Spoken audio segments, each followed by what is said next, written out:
Hi, it's Filo. We're talking books today, and there are 3 books I read in January that I want to talk to you about. The first one is Corrag by Susan Fletcher from the UK. Well, it's not really the first book I read this year, but I had to talk about it first because I liked it so much.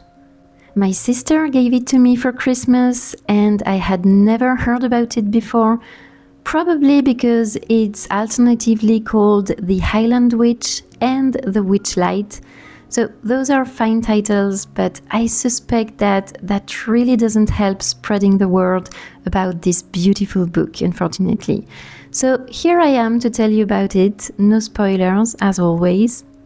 It's historical fiction set in the Scottish Highlands in 1692, and we have Corrag, who is imprisoned for witchcraft and for her involvement in the massacre of Glencoe, and she awaits her death at the stake. And we have Leslie, who hopes to condemn the instigator of the massacre, aka the king, and reluctantly comes to question her. In exchange for her information, she asks him to listen to her whole story. So this story is told from Corrag's perspective and brief letters Leslie sends to his wife every day. Corrag tells her story with a very specific voice, almost poetic, and she's had a very hard life, as you can imagine, but she's learned to survive with her own special way of seeing the world. As I said before, it's set in the Scottish Highlands, and I've never been there, but it absolutely transports you there.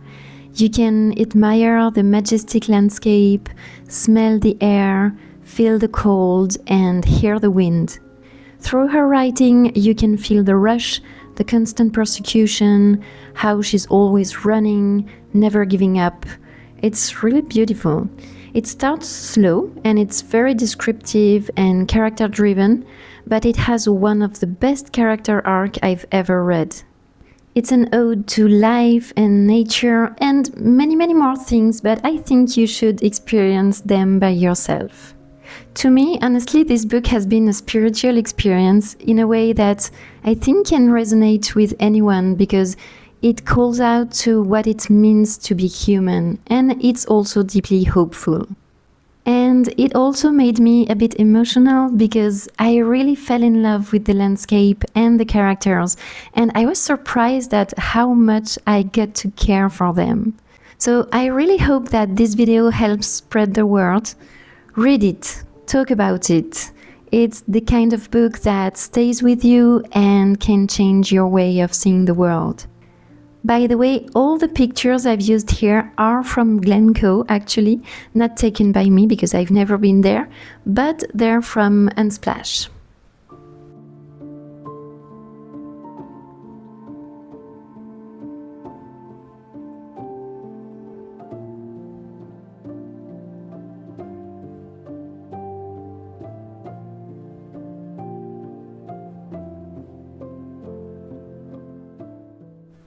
Now, the first book I actually read in January was The Witchwood Knot by Olivia Atwater from Canada. That's the first book in her new series called Victorian Fairy Tales, and it's a spin-off of her previous series, Regency Fairy Tales. So that was Half a Soul, 10,000 Stitches, and Long Shadow. I read them all in 2023, and I really liked the first 2, so I was happy to immerse myself in that world again. It's marketed as fantasy romance, but I would describe it more as a nice combo of gothic fairy tale and literary fiction. But first of all, please do not read the synopsis. It's literally a spoiler. I still don't understand how they got that written on the back of the book. But anyway, without spoilers, it's about Winifred Hall, who's called to be a governess at Witchwood Manor, a kind of haunted place, and she's supposed to protect a little boy from the fairies. So not really about witches, but more fairies and spirits. For those of you who have already read Half a Soul, I'd say it's a bit darker than Half a Soul, not really scary or shocking, but a little bit creepy and worrying. Personally, I didn't love it. I think it was just a nice read in between other more interesting books, but I still appreciate her writing and how she builds the relationships between her characters. I also like that she tells you tales inside the book. Those were the best parts, honestly. What I didn't like though was the constant back and forth between our world and fairy. I think it's something she usually does very well, but this time it felt too repetitive.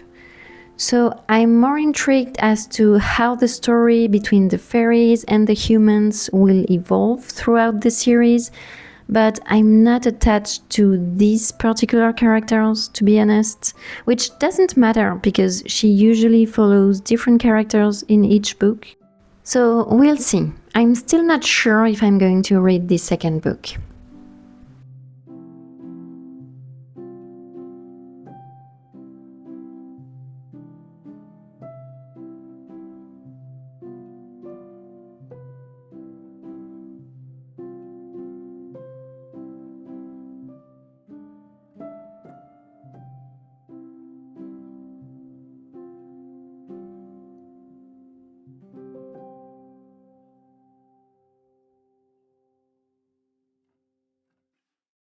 And the third book I read in January was Notes on the Death of Culture by Mario Vargas Llosa from Peru.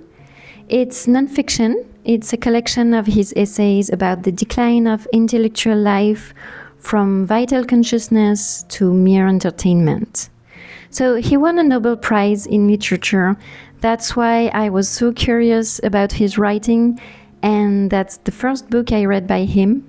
And that's also the first book I read from Peru, I think. Anyway, it's a strange way to start reading an author, I know, but it worked. I thought it was very interesting because he speaks out about the downfall of culture in all its aspects: arts, literature, education, politics, religion, and he weaves his ideas in a very interesting way, and it's thought-provoking. I don't always agree with him at all, but I still think it's a very necessary discussion to have, and it's definitely a debate today. I also really appreciate how he talks about others' point of view beside his. So if you want to go more in depth into a specific subject, you know what author to look for or what work to refer to. Keep in mind that he's lived in Peru, but also in Europe, in Spain and in France to be exact, so he mainly bases his ideas on European culture, but as far as I know, it's still true in most of the world. It's at least relevant everywhere. So I would recommend it, whether you agree with him or not, because it helps structuring your thoughts about the subject, and in the end it helps you clarify why you think what you think and maybe set out your arguments and defend your opinion, or change it on some subjects, or put you on the trail of other ideas. That will be very personal, really. Anyway, it's short and easy to read, but don't be fooled, it's still nonfiction, it's not a light read, and it's also a bit depressing, honestly. But sometimes you have to read the hard stuff.